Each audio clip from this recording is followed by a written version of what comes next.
السلام علیکم ورحمۃ اللہ وبرکاتہ۔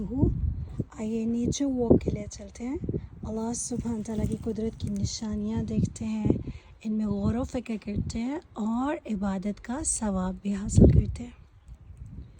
آج ہم بات کریں گے کہ رمضان المبارک کے بعد ہمیں کیا کرنا چاہیے۔ مومن جو ہے وہ عبد ہے، اللہ کا بندہ، تو وہ سارا سال ہر وقت عبد ہی رہتا ہے، اللہ کا بندہ رہتا ہے۔ ہر وقت وہ اللہ سبحانہ تعالیٰ کی اطاعت کے کام کرتا ہے، اللہ کا قرب حاصل کرنے کی کوشش کرتا ہے۔ رمضان المبارک کا جو ایک مہینہ ہے وہ ہے ٹریننگ کا مہینہ۔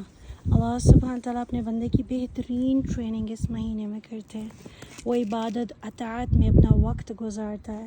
اب باقی 11 ماہ جو ہے وہ اس عادت کو برقرار رکھنا ہے، اور عادتیں برقرار بھی تبھی رہتی ہیں جب ان میں تسلسل ہوتا ہے، تو ان عادتوں کو جاری و ساری رکھنا ہے۔ کسی بھی عادت کو اپنانے کے لیے یا بنانے کے لیے 30 دن ریکوائرڈ ہوتے ہیں۔ اللہ سبحانہ تعالیٰ رمضان المبارک کے 30 دنوں میں ہماری بہترین ٹریننگ کر دیتے ہیں۔ اب آگے ہمیں ان اعمال کو، جو نیک اعمال ہم نے رمضان المبارک میں اپنائے، ان کو جاری رکھنا ہے انشاءاللہ۔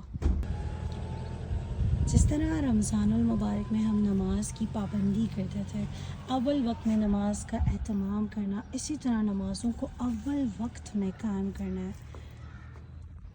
قرآن مجید کے ساتھ اپنا تعلق اسی طرح مضبوط رکھنا ہے جس طرح رمضان المبارک میں ہم نے اپنا تعلق مضبوط کیا تھا۔ جیسے رمضان میں روز قرآن مجید کو کھولتے تھے، قرآن کی تلاوت کرتے تھے، اسی طرح ہر روز اپنی عادت کو برقرار رکھنا ہے، اس میں تسلسل رکھنا ہے، تاکہ آگے بھی ہم روزانہ قرآن کو کھولیں اور یہ ہماری زندگی کا حصہ بن جائے، کیونکہ ہم تو عبد ہیں۔ ہر وقت ہمیں تو اللہ سبحانہ تعالیٰ کی اطاعت میں اپنا وقت گزارنا ہے انشاءاللہ۔ تو قرآن کی تفسیر کو دیکھیں، اس پہ غور و فکر کریں، قرآن کو لازمی کھولیں۔ جیسے دعاؤں کی کثرت رمضان میں کرتے تھے اور استغفار کی کثرت، اسی طرح اللہ سبحانہ تعالیٰ سے زیادہ سے زیادہ دعائیں کرنی۔ اللہ سبحانہ تعالیٰ کو مانگنا پسند ہے۔ جب بندہ مومن اللہ سبحانہ تعالیٰ سے دعائیں کرتا ہے، اللہ سے مانگتا ہے، تو اسی طرح اللہ سبحانہ تعالیٰ سے دعائیں مانگتے رہنے اور صدقہ خیرات بھی کرنا ہے جتنا زیادہ، جیسے ہم رمضان میں کرتے تھے، اسی طرح ابھی بھی اس عادت کو جاری رکھنا ہے۔